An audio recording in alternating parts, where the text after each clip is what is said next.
നീ ആ കോർണറിലുള്ള കഫറ്റീരിയ ഉണ്ടോ? മുക്കത്ത് തന്നെ ഒരു ഷെറീഫിൻ്റെ കഫറ്റീരിയ.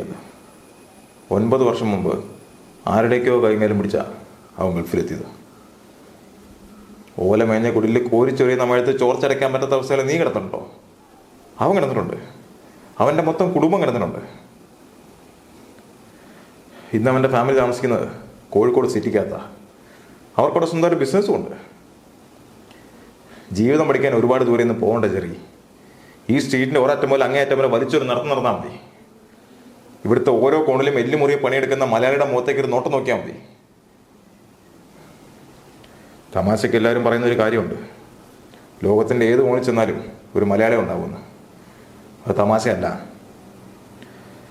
കടലും മലയും കടന്ന് ഏത് നാട്ടിൽ ചെന്ന് സ്വന്തം സാമ്രാജ്യം ഉണ്ടാക്കിയവൻ തന്നെയാണ് മലയാളി. നിന്റെ അപ്പൻ അങ്ങനായിരുന്നു. ജേക്കബിൻ്റെ മകൻ എൻ്റെ മുമ്പിലിരുന്ന് കരയാൻ പാടില്ല. തോറ്റുപോയതിനെ പോലെ നിൽക്കാനും പാടില്ല. വണ്ടി നടക്കാം.